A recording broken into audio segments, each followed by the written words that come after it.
learn the principles of science. That's very lacking in our seems to be in public education in general today, not necessarily in the schools, but just the knowledge of science, what science is. Science is basically a method by which we attempt to answer questions by objectively doing experiments and observations, all that, drawing conclusions. It's a continual process. Science never ends. Hey everyone, Matt here, and I am your host for the Conservation Journal. The Conservation Journal is an online video log where I interview the leaders and pioneers of today's conservation world. In this episode, I had the pleasure of meeting and interviewing Curt Cearley, the executive director of Rise Raptor Project. A little disclaimer on this interview. Unlike our other interview, we had live animals in this one. A couple of the raptors from Curt Cearley's projects are in this video. Due to the animals being in there, we had to make some slight adjustments to filming to keep the animals comfortable. So there are scenes that are cut very sharply. I want you guys to know that if you see any scenes that are cut very sharply, where it seems like I'm almost cutting him off, or if we switch positions and birds entirely, we did the best we could to get the filming in order and keep the birds comfortable. And since the birds being comfortable was our top priority, the filming got a little shaky. But I think you guys are going to get a lot from this, and I think you're still going to enjoy it. So, enjoy the episode.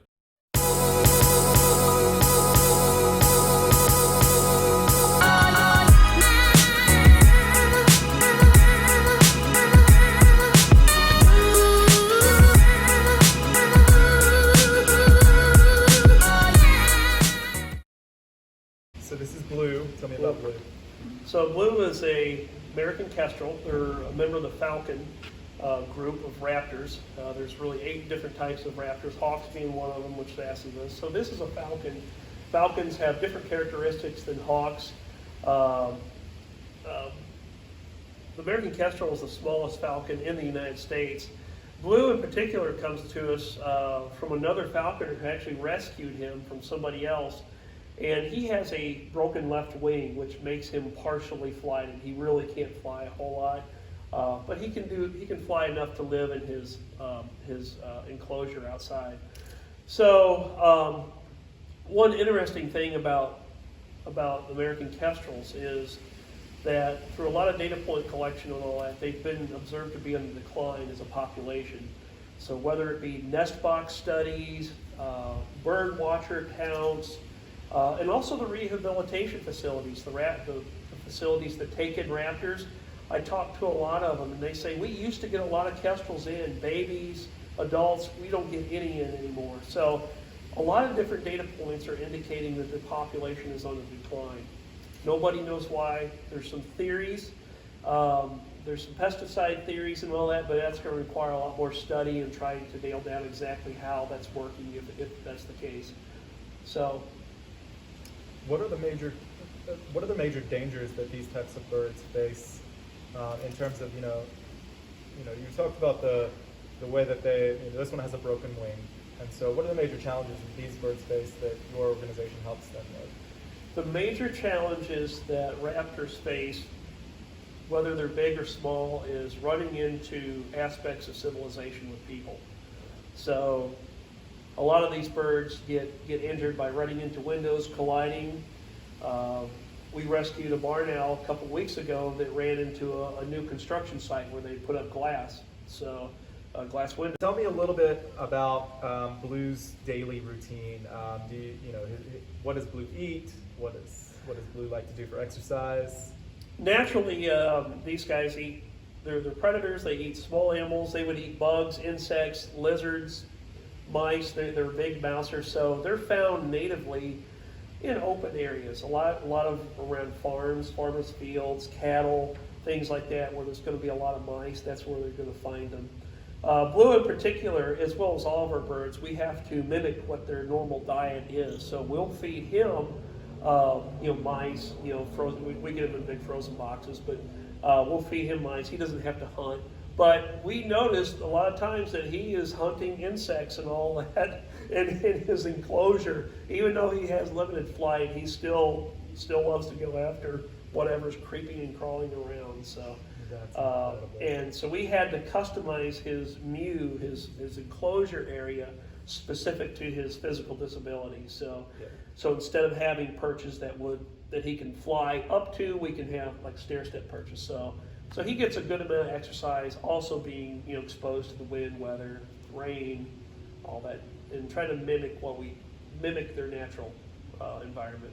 So aside from studying these animals and building customized enclosures and customized training plans in order to habilitate and give them probably the highest quality of life that they can have, what other projects is Rise Raptor working on? So it's very interesting. We have approval from the government of Japan to bring over one of their white-tailed eagles from the North Island of Hokkaido. Unfortunately, this year, which we're dealing with the coronavirus pandemic and all that's been put on hold, as well as all of our income has been canceled for this year. So if we can recover the income and all that, we would like to go ahead and try to bring her over here. It would be the situation where she's coming from, and the circumstances is like nothing that I know of that's happened before in the United States. So if we can be successful at that, it took us years to get approval from the United States Fish and Wildlife Service and the government of Japan. So we're now right on the edge of bringing her here. They're very similar to our bald eagle, and so to develop that relationship with our Japanese colleagues over there, it's been a tremendous effort. So and just real rewarding in many areas. So a lot of people see, they see you with the birds, and they see the birds at the shows, and they see the education aspect of it, but they don't see that backdrop of negotiating with your Japanese colleagues, negotiating with the authorities that are here, legislation and things like that. And these is all work that you put in over years in order to make this event happen. Yeah. So you and I have actually talked about this project. You discussed it with me before when we were at the Conservation Expo at the end of 2019.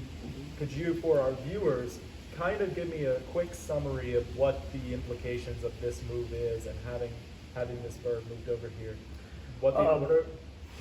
Obviously it's really important. We're putting in a lot of work to make it happen. Yeah.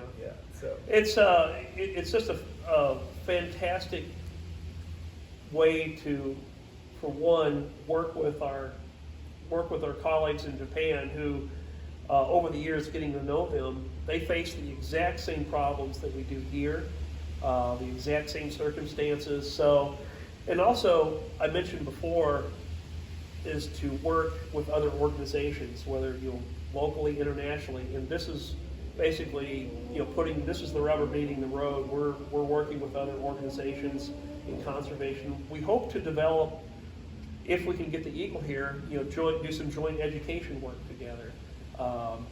And for example, on the North Island of Hokkaido, they have issues with lead poisoning from deer hunters, and we have the exact same problem right here in Alabama. So we're going to maybe compare and contrast, the problems of the two countries, what we face, and then develop education programs that we could do. Also, what we want to do with the large Japanese presence here in Huntsville is we want to reach out to some of the elementary schools or other schools in Kushiro, Hokkaido, and maybe do some remote learning with their own eagle. For example, one of the first things I would do is I would get some of the schools over there, the students involved, Japanese students, and help us name the bird.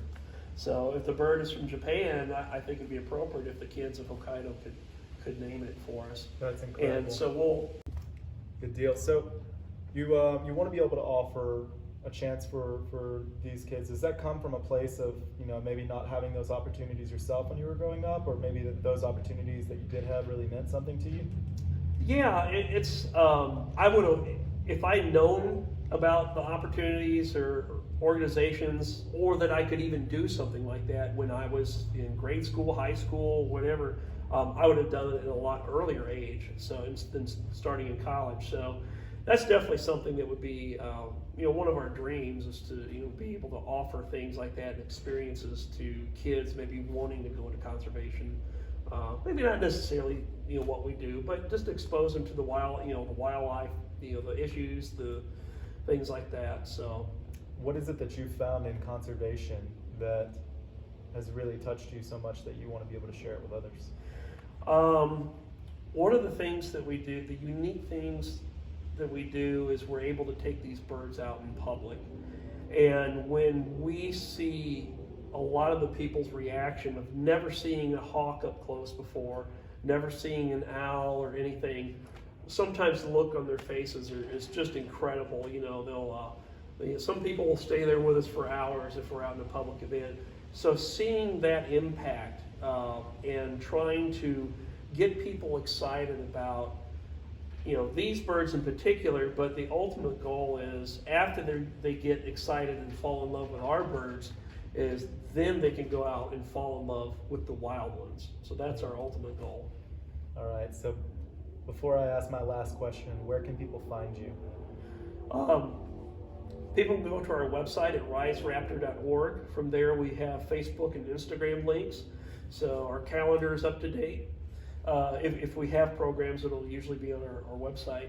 So if anyone wants to donate, there's a donation link there and some items that they can purchase, and all that will help Rise Raptor Project. Great. So for my last question, if you were to document in a journal for other conservationists to read about your experiences, about what you think is most important, what would you write? What I would write about other conservationists being most important, I think, there's a few things. One, I would inspire people to work with each other and other like organizations to come together. Seems like in our world today, there's so many people fighting on an individual and organization level and political and every other kind of level, and that's just counterproductive. Nobody ever gets anything productive done. I would like to encourage people to work together, and in doing so, it's almost 100% guaranteed that you're not going to be working with somebody who thinks 100% like you, whatever that is. So, but there's always great common ground that people can find in this area. And one of my favorite books, favorite authors, is by E.O. Wilson. He wrote a book called The Creation, and in that book is basically laid out in a great example of a secular religious world coming together in order to help our ecosystem and our environment. The other thing I would write to people is to learn the principles of science. That's very lacking in our seems to be in public education in general today, not necessarily in the schools, but just the knowledge of science, what science is. Science is basically a method by which we attempt to answer questions by objectively doing experiments and observations, all that, drawing conclusions. It's a continual process. Science never ends. It's always building on the stuff in the past, sometimes disproving the stuff in the past. And most times science disproves things more than proves things. So unfortunately, you see people today that take the word science and use it to promote an ideology. And that's never good, because that gets people's emotions involved. When you get people's emotions involved, they look at science as an absolute truth and a deity, and that never leads anywhere good. And that leads to confirmation bias and all that. So I would like to inspire people to be aware of that. Try to go back to the what science really is. Be aware of politicians and lab coats. Thank you. That's brilliant. I don't think I could have said it better myself. Yeah. So thanks again for having us out, everybody. This is Curt, the Executive Director of Rise Raptor Project, coming to you from the Conservation Journal. We'll see you next time.